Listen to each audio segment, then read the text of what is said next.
Hey everybody, Bruno Versace, your real estate agent. I'm here in Glen Cove Marina. You can see it's like a little beach over here. Not too many people, well, actually nobody's wearing masks or gloves or anything. And I mean, you know, it's pretty wide open and just me and him over here. But I'm making this video because I wanted to show you some graphs and some charts here really quick. I got these from a reputable source that we actually use as realtors. So hold on, Seb. So if you're looking to actually buy a home or sell a home, before you do that, let me just show you what I've compiled here for you guys so you can just check it out what's happening with the economy, where it's going. It looks like it's a pretty good opportunity for both buyer and seller. But again, I'll make another video on those subjects a little bit later. I want you to watch this one first.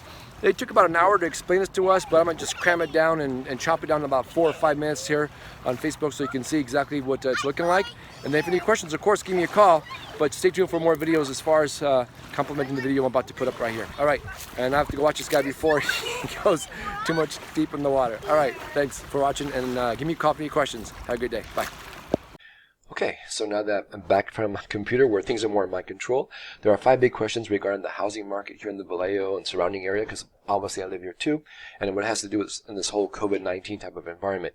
We get our resources from a company called Keeping Current Matters, or also known as KCM. They're a great company, small company, about 26 people, and they just really dig in. They got great resources and information, and they research like crazy, and everything is not only current, but it's pretty much real time, at least up until now. In fact, let me timestamp this. Today's April 27th, so as of today, it's pretty current.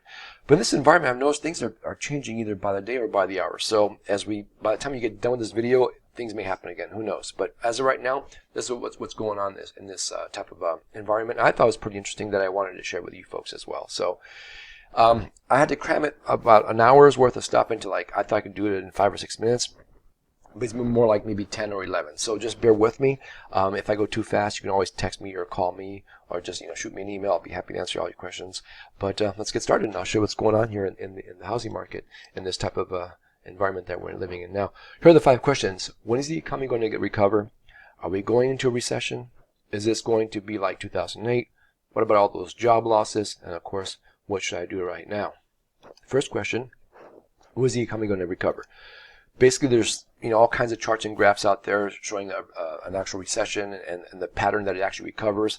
But the 3 most known types are the V-shape, the U-shape. The V-shape is just a quick down and up, as you can see there. Of course, U-shape is just a more slight curve, takes a little bit longer, and then the L-shape is just a quick drop and a flat line. It's kind of like what happened back in the 2007 to 9 recession. It was somewhat like this, but we'll see all these in a minute.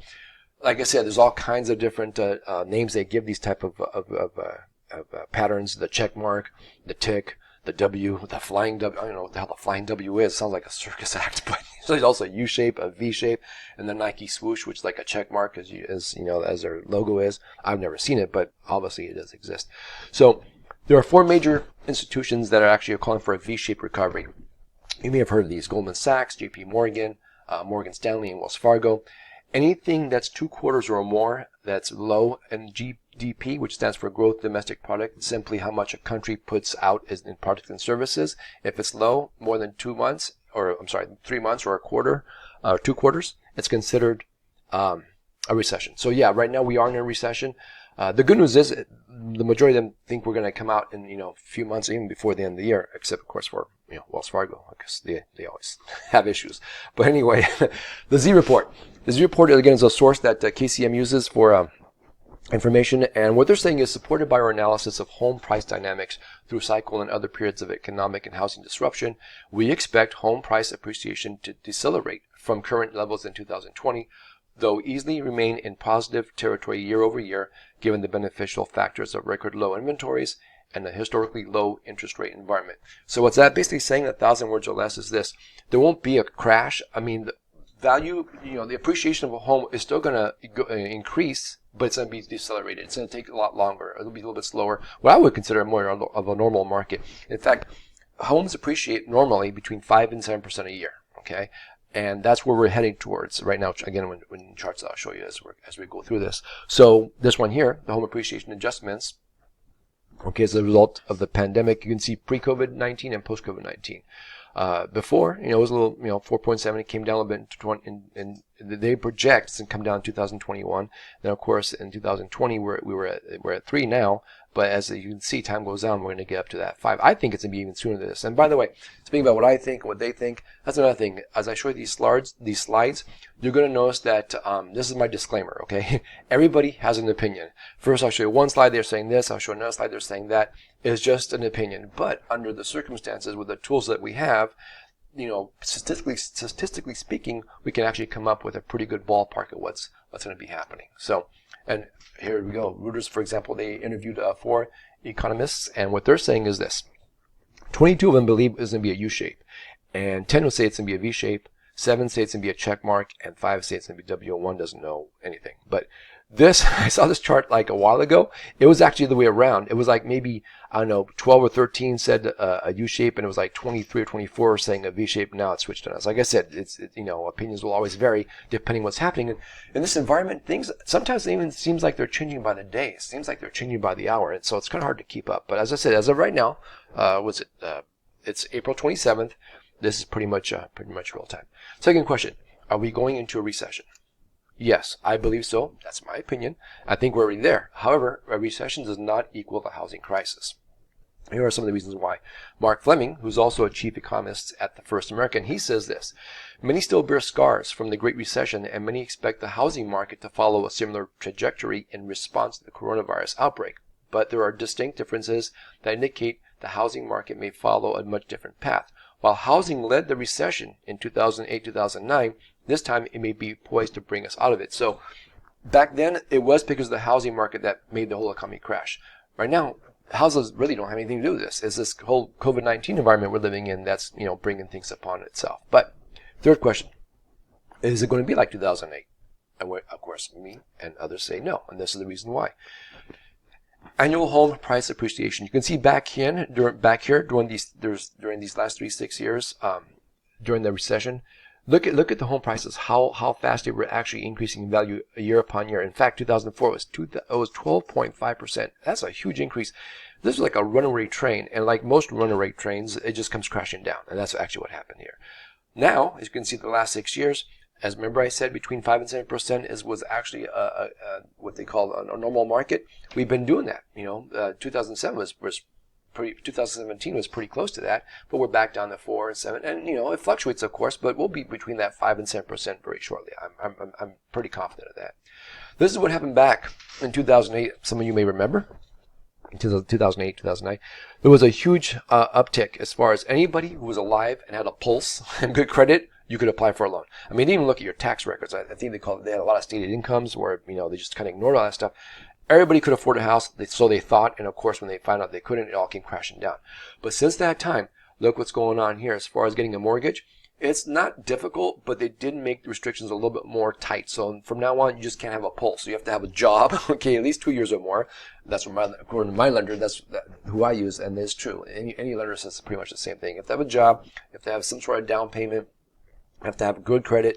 So all your ducks need to be in a row. In fact, you can see as of today, more or less, it's pretty much even came down a little bit because again, they're by them tightening these restrictions, it does keep the housing market pretty steady as far as getting a mortgage and keeping the home.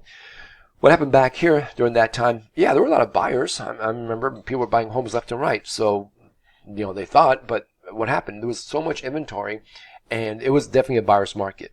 So when there's a surplus of inventory and a lot of buyers, you know, it is a buyer's market. Over here is what they call a neutral market, where it's about 6 or 7 months of inventory, but there's an even amount of buyers and an even amount of sellers. Okay, right now, and I do believe this to be true, we are still in a seller's market, so we have a little less, you know, inventory than 6 months, and you know, there's not a lot of buyers, but they're plentiful, and there's not that many sellers. In fact, when this whole, you know, pandemic thing started happening, I saw a lot of cancellations. A lot of sellers were canceling their listings because they thought maybe it's just a bad time to sell. But that's not necessarily true. Right now, if you're looking to buy a home, it's a great time because interest rates are still very low. And if you're looking to sell your home, it's a great time because of the fact that there's not that much inventory and buyers are still looking, and it will be a win-win situation for both buyer and seller. So I do believe, even though still, I think we're right about here, not down here. I feel it more up here. And as time goes on, which I'll show you in another chart coming up, we're going to head up into this area really soon as well. This is a pretty cool chart. Home equity, how I cashed out by refinancing in the billions.